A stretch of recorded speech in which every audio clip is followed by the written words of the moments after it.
আপনি কি ত্রিকুট পর্বতে বিরাজমান শ্রীমাতা বৈষ্ণোদেবী দর্শন করতে চান? তাহলে শুনুন। প্রথমে আপনি আপনার শহর কলকাতার শিয়ালদা অথবা হাওড়া থেকে ট্রেন ধরুন আর পৌঁছে যান জম্মুতাই স্টেশন অথবা শ্রীমাতা বৈষ্ণোদেবী কাটরা রেলওয়ে স্টেশন। জম্মু স্টেশনের বাইরে বাস স্ট্যান্ড থেকে বাস ধরুন আর জনপ্রতি 60 টাকা দিয়ে পৌঁছে যান কাটরা বাস স্ট্যান্ড। বাস স্ট্যান্ডের পাশেই আছে RFID রেজিস্ট্রেশন কাউন্টার। আধার কার্ড শো করিয়ে আপনাকে এই free of cost RFID card collect করতে হবে। RFID কার্ড কালেক্ট করার পরে 150 টাকা দিয়ে একটি অটো রিজার্ভ করুন। কাটরা বাস স্ট্যান্ড থেকে বৈষ্ণোদেবী মন্দির যাওয়ার দুটো রাস্তা আছে, একটি হলো তারাকোটি মার্গ আর একটি বানগঙ্গা মার্গ।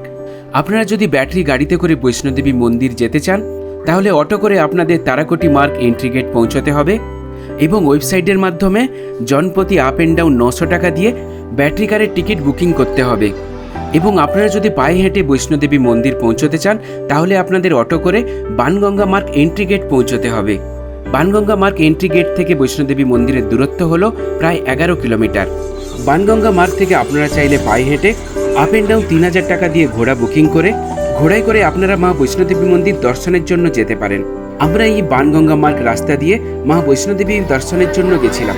বানগঙ্গা মার্গ রাস্তায় আছে বানগঙ্গা নদী, যেখানে ভক্তরা স্নান করেন। এই রাস্তায় আপনারা কেশগঙ্গা, চরণ পাদুকা, গীতা মন্দির, গীতা ভবন, অর্ধকুমারী মন্দির পেরিয়ে 3 থেকে 4 ঘন্টা পায়ে হেঁটে আপনারা মা বৈষ্ণোদেবী পৌঁছবেন। বৈষ্ণোদেবী মন্দির রিলেটেড ফুল ডিটেলস ভিডিও আমি ভিডিও ডিসক্রিপশানে দিলাম।